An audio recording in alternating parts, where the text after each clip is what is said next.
Hey, Jim, I keep seeing you and I'm like, I haven't talked with you in a long time. How's it going? Okay, how about you? Pretty good, pretty Yeah, good. we had a COVID outbreak in the office. Oh, no. Yeah. Oh, brother. So is everybody working from home now? Well, on top of that, we're getting our new roof put on. Oh, So boy. In it your was a, place here in Valpo? yeah, so it was just a good, I guess, I can't say good timing, but we can't be working in there because it's so noisy and Mhm. there's a safety issue and things like that. But yeah, we had like 5 employees come up with COVID and all that. So Oh, no. Gosh, you made it so far. And yeah, then, yeah, my daughter was double vaccinated and went back to school and contracted it. It was a mild case, thank goodness, but yeah, it's even when vaccinated. So, yeah, we've had two of them in the hospital. oh gosh, I didn't know that, Jim. That's terrible. I know. Are they okay now? One's on a ventilator. Oh my gosh. I Is know. this is this someone doing therapy typically or visit No, supervisor? they're internal staff, so no field staff, really. Oh, geez, my gosh. Yeah. So yeah. Oh, I'm so sorry to hear that. That's terrible. Yeah. How's things your way? It's a weird day today because everybody took the day off but me and Sissy, so it's kind of quiet here. But everybody deserves a day off, so it's good. You get a lot of work done then, right? Exactly, exactly. Yeah.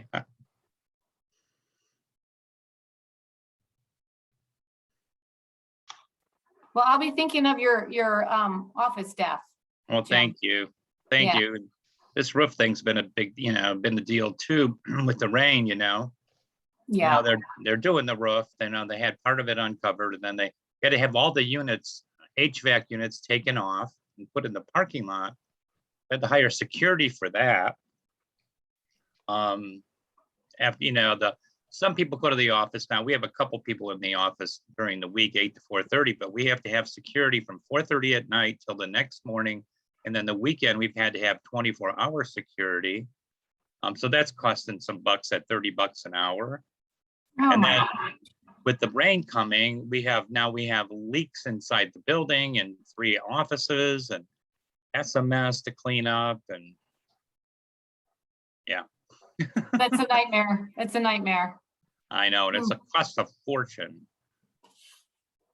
Oh boy, just the roof thing is something you never want to deal with. We've been dealing with that at home. My husband's had about 5 people out, with the insurance, and it's never easy, never simple. No, but once they get it done, we'll be good. And it's a flat roof, so the whole roof was covered with river rock, and they had to shovel all of that off. Yes, I don't know why around here where we live, it doesn't make sense to have flat roofs. So, Um, yeah, too so, much but rain and snow.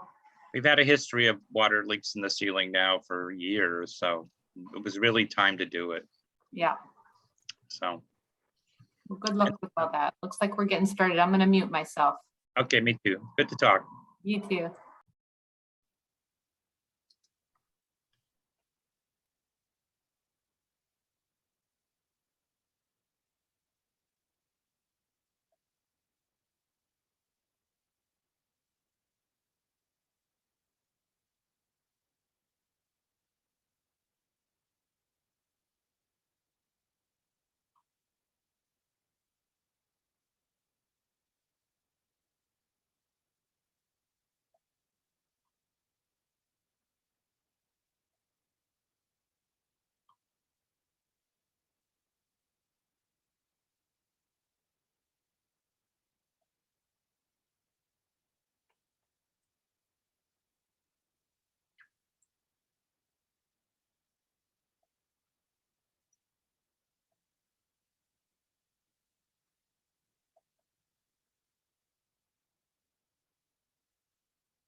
Okay, welcome to our October 11th Valparaiso Rotary meeting. Glad to see all of you today.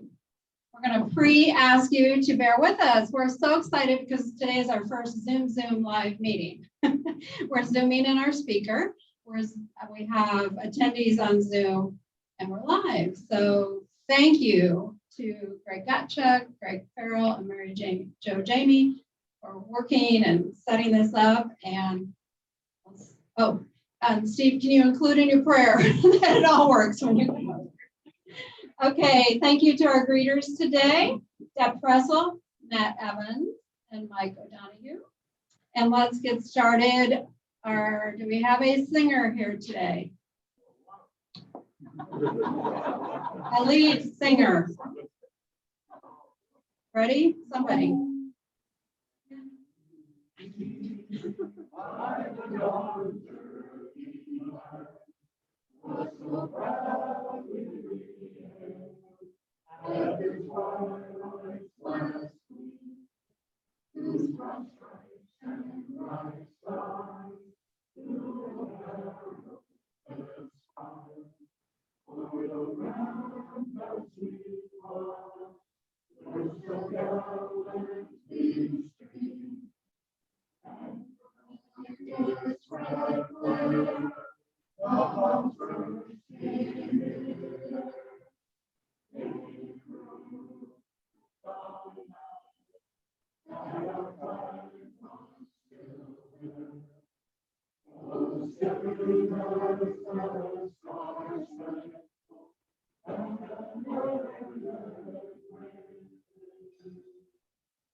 And the pledge. I pledge allegiance to the flag of the United States of America and to the republic for which it stands, one nation, under God, indivisible, with liberty and justice for all. Thank you. Steve, are you ready for our presentation? Morning, everybody. Today being Columbus Day and Indigenous Peoples Day, I came across the following meditation by Laura Bogle. I thought you would all enjoy. It goes like this. We gather here to remember this is our home, but not just ours. This land we live on, this water we drink, this air we breathe, these forests that give us healing green, these flowers that give us their beauty and fragrance, these fields that give us our daily bread, these stars that show us our peaks. We remember the ancestors who have lived on this land and who have shaped it. The Cherokee, the settlers, the mountaineers, the farmers, the hunters, the immigrants, the artists, the families, the explorers, the business people, the engineers, the builders, the scientists, the teachers, the workers, the leaders. We inherit their choices. We envision the future generations who will live on this land and let their voices fill our hearts. We gather here to remember this is our home, but not just ours. Thank you. How about our guest, Matt?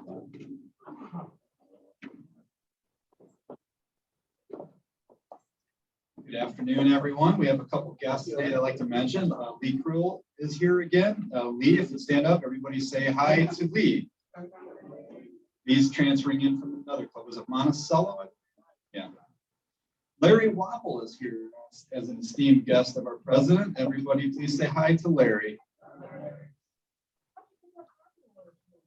It's supposed to rain in about an hour, I think.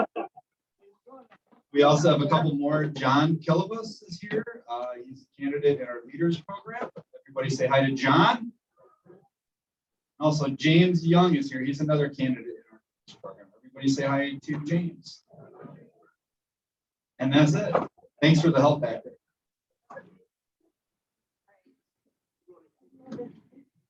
And Debbie, another farmer's wife, who's going to introduce our students today. And later I'll tell you my secret.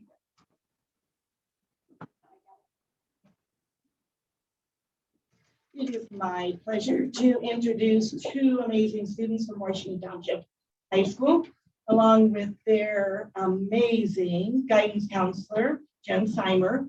We've had the pleasure of working with her, I don't know, 8 or 9 years. I can always count on her for anything here. So with that said, I'm going to let our two students introduce themselves. Hi, everybody. I'm Brendan Geschwind, senior at Washington Township. Currently, I am in a few organizations throughout the community and school. In school, I do Key Club International and National Honor Society. And out of school, I'm a member of the Boy Scouts of America, in which I am an Eagle Scout. Some of my most important accomplishments throughout school have been the Eagle Scout Award, and just last year I went to the ISMA Solo and Ensemble Contest and won gold in state. So my career objectives would be to earn a bachelor's degree in engineering, hopefully from Purdue University, and then find a job in engineering, possibly go back during a graduate. And my major field of study would be engineering work. I decided engineering is not for me. Statistics would be my next option. I play alto saxophone. Yes.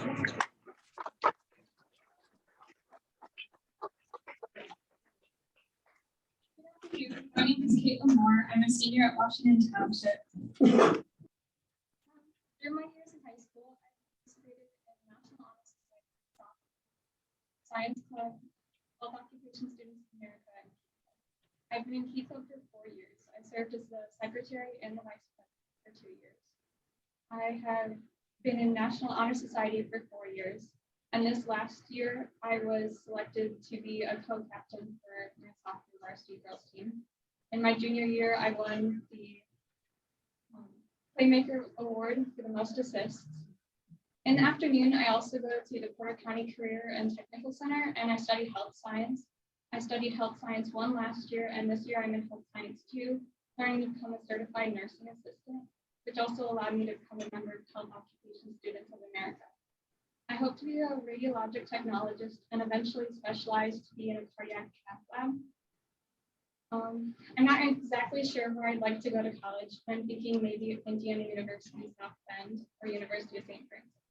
Thank you for the opportunity to join your luncheon today.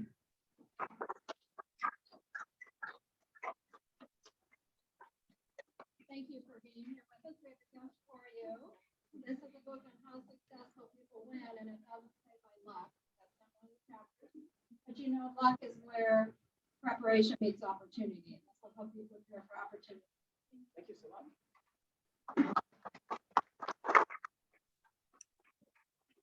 Steve is doing double duty today, so he's going to serve as sergeant at arms. You thought you were done with me, not quite. And I know I'm coming right back to the podium in a bit, but let's go around and share some good news. Who's got good news? All right. Oh, I got one over here. I'm coming to you. Valparaiso Girls Soccer Club won their sectionals, beat Chesterton. Yes. I don't know if you guys know, there's something that happens between Chesterton and Valpo. And every year, one of us ends the other one's season, essentially, to get out of the sectional. And whoever wins during the season usually loses in the post. Whoever loses during the season wins in the postseason. And that was true last year. They beat us. This year we beat them. And we are planning to beat Crown Point at Crown Point on Wednesday night at 6 p.m. So keep this in your thoughts.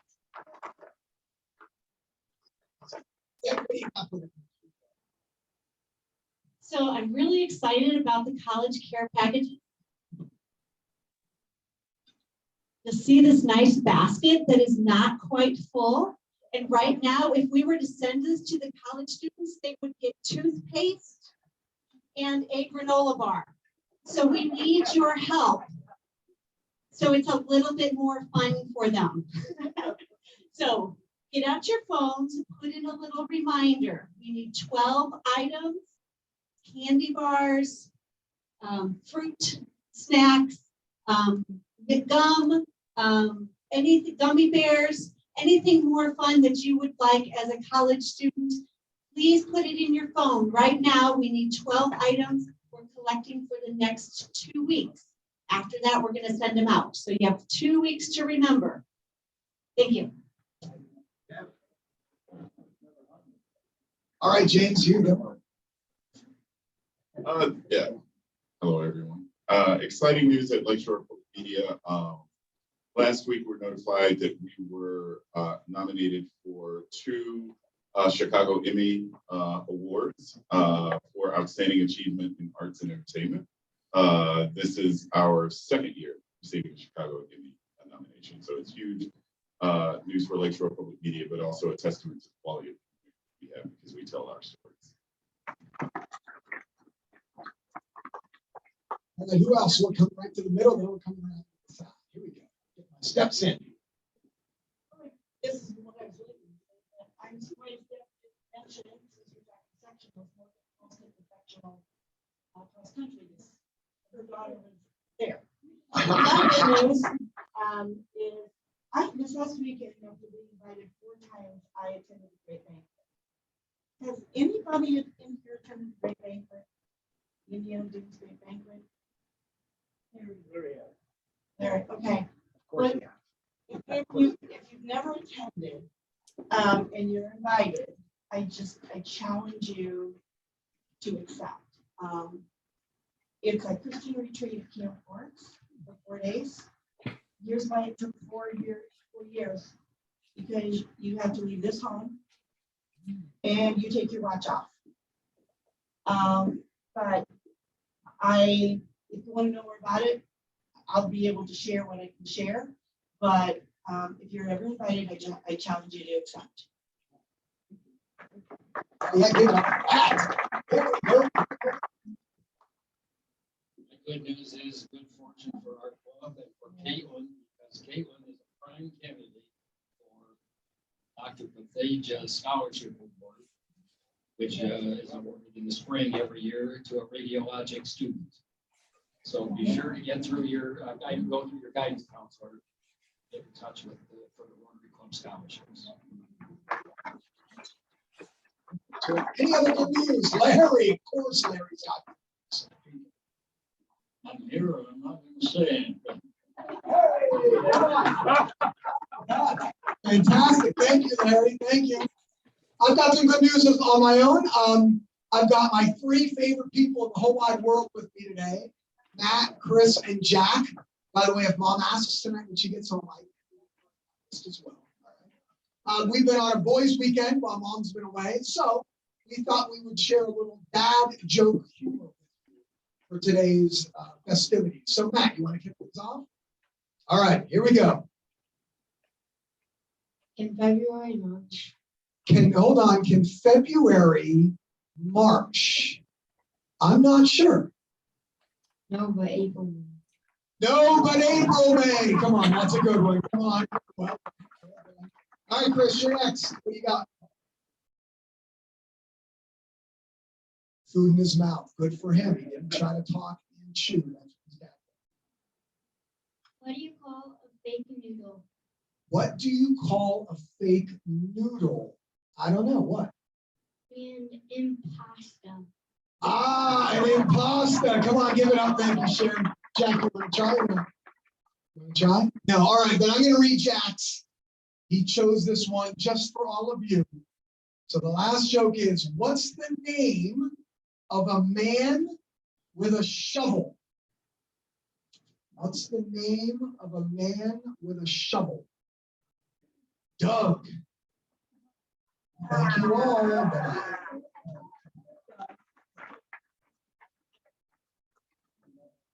Hey, Ellen's going to come up and talk about the Veterans Program. While she's coming up here, let me remind you of each one will bring one guest for this month of October. Put your name in the drawing. Right now, my name and my husband's name is the only 2 in the drawing. So bring your guests.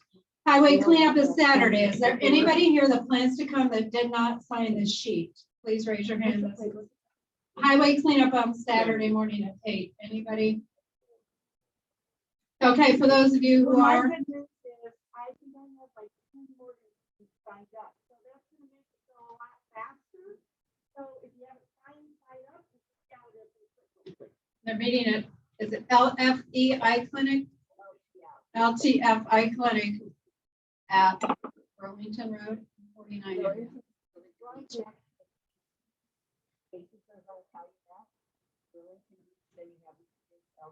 Okay, thank you. Thanks, Deb. Well, actually, I wasn't going to come up. I was just going to holler at you from over there, but since I have the opportunity, we are so excited to be able to be bringing the Veterans Dinner back to our clubs, the Kiwanis Club and the Rotary Club. For some of you, this is going to be a first-time event. If you're new to Rotary, you haven't had that opportunity. But it's a remarkable evening, and I am chair of the Veterans Committee for our club, and Lenny Corso is chair of the committee with the Kiwanis Club. And our partnership has been phenomenal. And Lenny likes to talk a lot more than I do. So I'm going to let him have the microphone and tell you all about it. I think I made my living in sales for 20 years. Thank you very much. The program is going to be here at the Old Town Banquet Center. It's going to be in the big room over there. And because the feedback we've gotten in the past years is people like the band over there. 1 year we went to 400 seats, sold them all out. By the way, for those of you who are new, we sell out every year. So if you don't buy your tickets early, you might be out of luck. But bringing the band over there, which is what the folks like, it reduces our seating quite a bit. So the tickets this year are going to be $25 instead of $20. Food and everything else has gone up via the COVID. You will see about 22 military flags hanging over there. We'll have the POWMIA table. We have the Valpo University Community Band. Rotary is responsible this year for the speaker, an excellent speaker that will be here. Every veteran that signs in that night will be recognized by name. They will stand up, and if they can't stand, their guardian will stand and put their hand on their shoulder. For those of you 2 years ago, you may remember Mr. Wolf was turning 100 years of age, and he had just gone into hospice. He was a Rotarian. And Myron Knopf, who had turned 100 years of age that year, and he was able to attend. So we were able to honor both of those veterans as well. You're going to be able to buy tickets, Ellen, and we'll have a table here. Kiwanis will have a table every Wednesday for tickets. For anybody that wants to buy a ticket, because they can't come to a Rotary or Kiwanis meeting, right after this meeting, I'm going to First Source Bank, and they will distribute to the 4 First Source Bank branches in Valpo. So we give them usually about 20 to 25 tickets each time.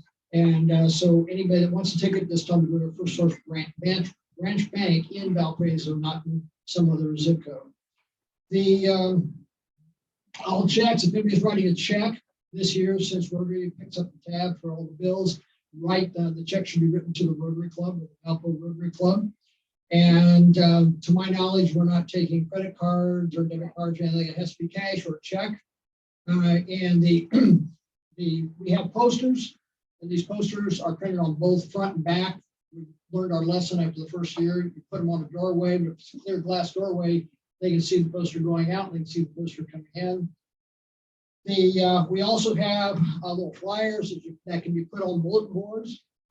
And then a really popular one that we started when we were doing our corn roast is what we call these bar cards. At least that's what Wacon calls them. These are really good because they slip right into the pocket.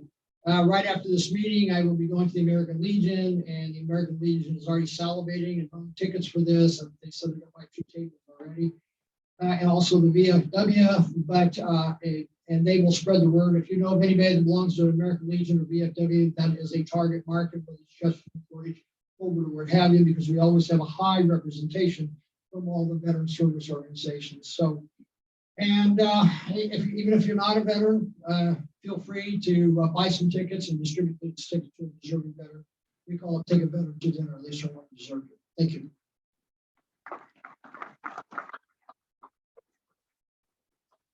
Thank you, George. Special partners.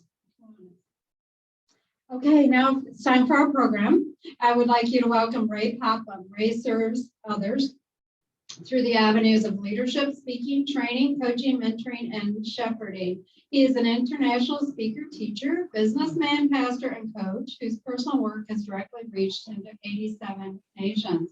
He brings leadership experience from the military, the healthcare, business, civic, nonprofit, and ministry realms. Driven by his faith and a heart to serve, Ray's message and work is to inspire and empower others to be good at what they do and great at who they are.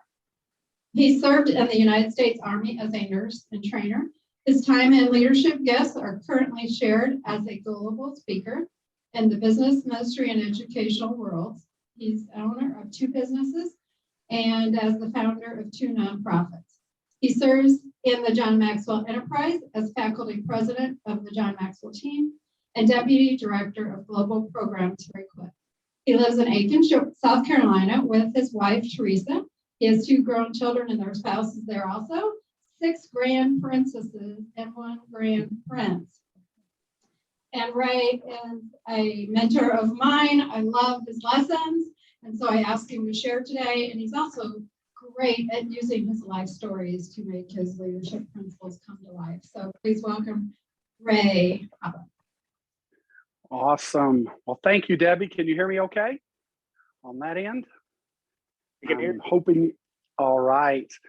Well, thanks, Deb. And thanks so much for, you know, you're a rock star in the John Maxwell team and we love you. And we just rejoice with the success you're having as a speaker, coach, and trainer and the people you're affecting and the difference you're making. So I just want to publicly thank you for all of you that you do for our team that is around the world and almost every nation of the world. And so it's great to be with you today, Rotarians who are rock stars around the world. Everywhere I go in the world, I encounter Rotarians and often get to speak for them. And so it's a great honor to be able to be with you this afternoon. So Deb had asked me to talk a little bit about perseverance and what a tremendously relevant message for the hour that you and I find ourselves in this rapidly changing world, in this world where we just continue to struggle through to meet goals and reach new heights. For many years, I served in the military. I served 10 years in the Army, and I served as a nurse and a pre-med student. And one of the greatest learning lessons that I had was when I was competing for what we call in the military the Expert Field Medical Badge. It's one of the highest honors that you can receive in the military. And you do a lot of work leading up to a very intense week. And then for an entire week, you spend out in what we call the field, outside in real life and combat scenarios, taking care of patients, taking care of medical situations and emergencies, and keeping patients alive and transporting them across rivers and just a lot of different things. And, you know, you're proctored all along the way. So once you pass a written test, and then once you pass a physical test, and then you spend a week doing this, if you pass all of that, at the very end, the very last thing that you have to do is a 12-mile road march. And it's at the end of a grueling week. You're really tired. 12 miles. They put 70 to 80 pounds in a rucksack, which is a military backpack, basically. And you have to go up and down the hills. I was in Germany when I was competing for this, and so up and down the hills of Germany to compete for this badge. And if you're one of the few statistically that finish this, at the end of the race is the Surgeon General of the United States, who's flown in by a helicopter to pin this badge on you and honor you and recognize you on behalf of the president. And so I had flourished. I had went through all of the testing. I'd done everything wonderful, went through the week, passed everything I need to pass. And I was doing the 12-mile road march, which was a timed road march. And I was absolutely exhausted. And I was starting to just really get fatigued about the 11th mile. And then, you know, just about 11 and a half miles, I just physically could not go any further on this 12-mile road march.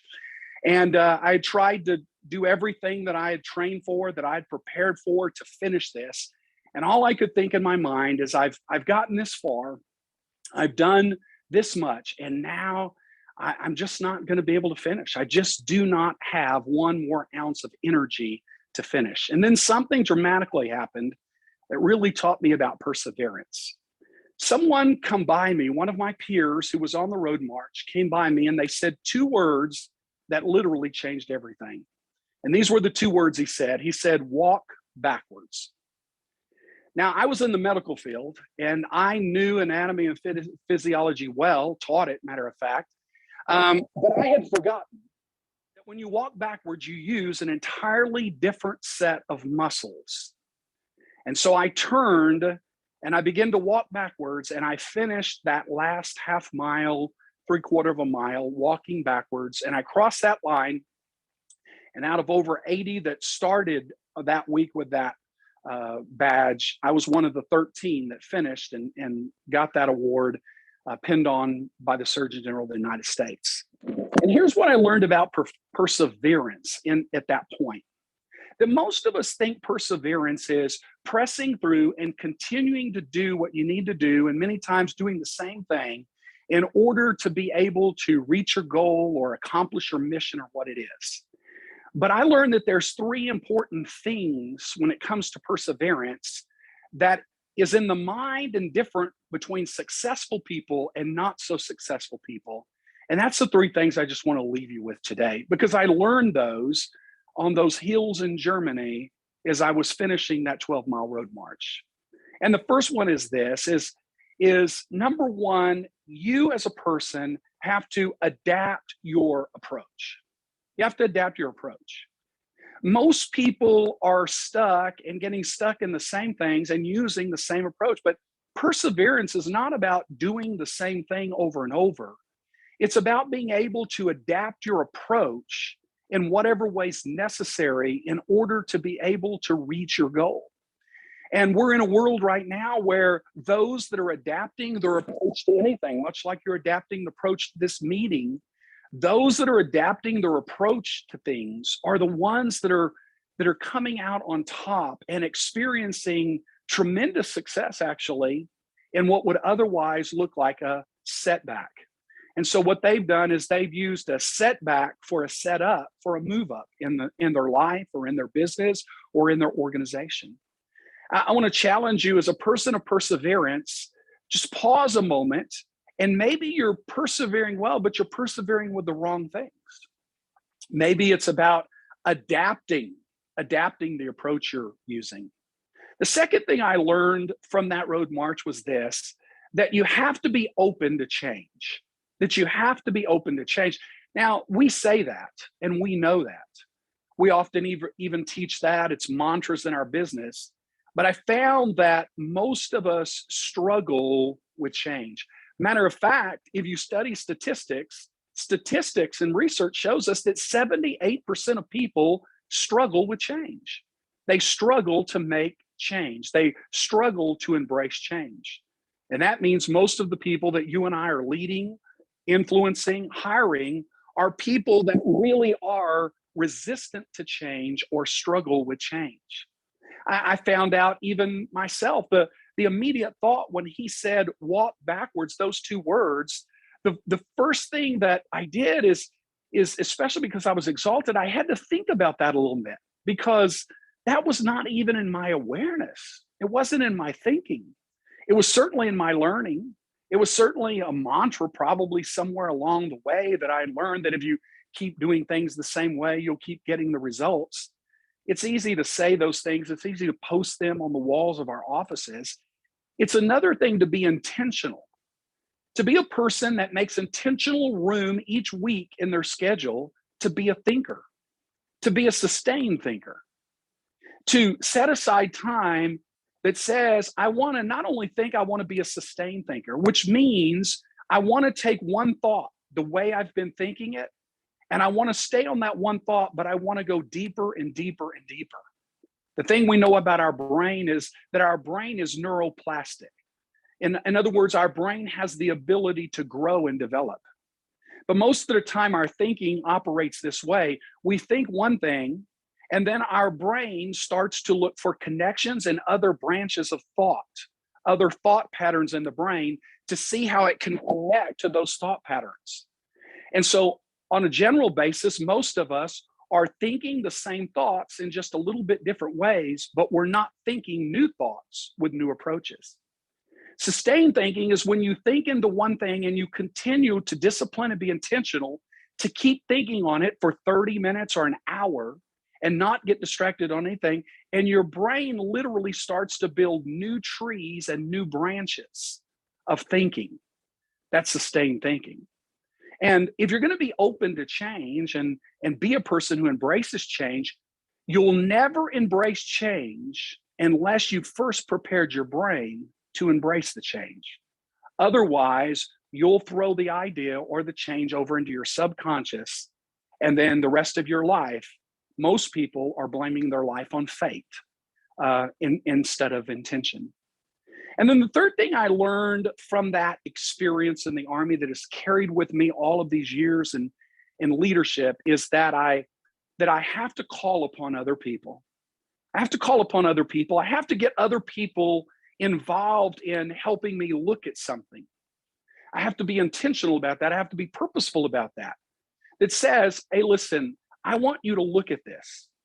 The thing I learned about the guy that passed me, who was also in the competition with me, is that he realized he wasn't competing. And so instead of competing with me, he completed me. You need to find people in your life that will complete you instead of compete with you. People that will look at something differently to help you get the best idea. And so he completed me. He helped me to be able to finish that instead of competing against me, and said, well, you're on your own. Too bad, buddy. I'm gonna make it to the end here. I've learned I've got to call on people in my life, coaches and mentors. I've got to call upon people in my life that are maybe in business, but they're in a different type of business or a different type of approach, and then call upon them and say, hey, would you mind, could I borrow or trade or buy 30 minutes of your time, 45 minutes of your time? And I'm going to talk into something, and as I'm talking into it, I'd like you to help me think into it. I'd like you to help me look at it from a different angle. I don't know if you've ever looked at a beach ball, but a beach ball has different color stripes on different sides of the beach ball. If I was there with you, I would do this in person with you. I would divide you and put you in a circle around the room, and I would hold a beach ball up in the middle of the room.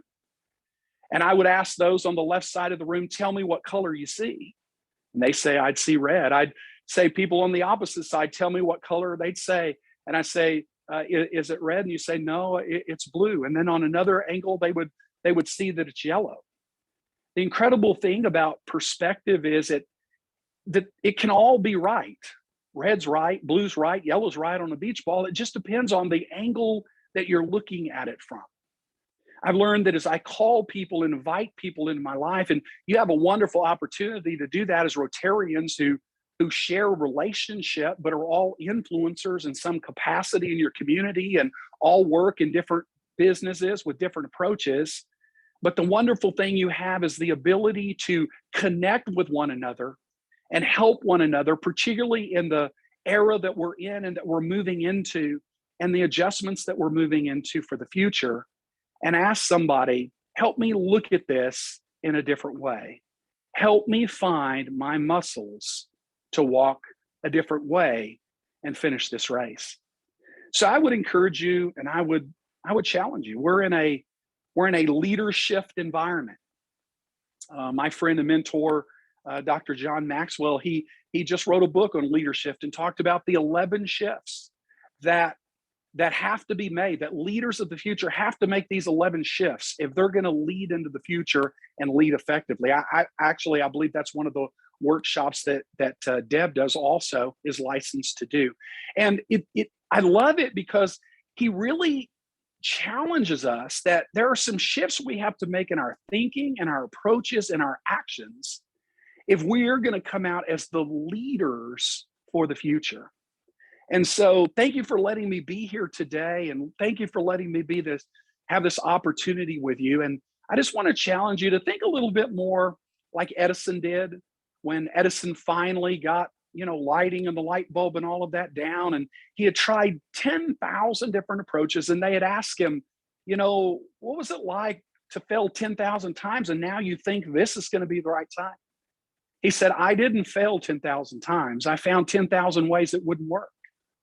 He was open to change. He adapted. He called in those that were necessary. We say in the John Maxwell team that there's a cycle to success. And here's the cycle. Try, fail, learn, adjust, re-enter. Try, fail, learn, adjust, re-enter. That failure is a part of the process of success. And most people won't try because they're afraid to fail. But the reality is you need to fail because that helps you learn you learn and then you adjust and then you can re-enter and be good the next time. I'm so glad I was about to cop out of that 12-mile road march and throw it all away. And I'm so glad I didn't do that. I'm so glad I adjusted and I finished that. And the greatest thing was not that badge. I still have that. It's still an honor of my life. But the more important lesson was the lesson on perseverance. And it's followed with me all of these many years in my life. So I challenge you today, adapt yourself, be open to change, and call on other people to help you look at the things you need to look at right now in your life so that you can be more successful. Thank you, Rotarians, for letting me be a part of what you're doing today. Thanks, Deb, for your friendship and relationship and for letting me be a part of this. Thank you, Ray. And I'll tell you, when my husband and I walk down the roads in the evening, there is not a time we don't think of that story. And he can walk backwards, but I don't dare try. I don't have the grace and ability. So thank you so much for taking time out of your busy schedule. And we're going to be donating a children's book on a leadership concept to our local library in honor of you being here today. So, I should. Thank you. I want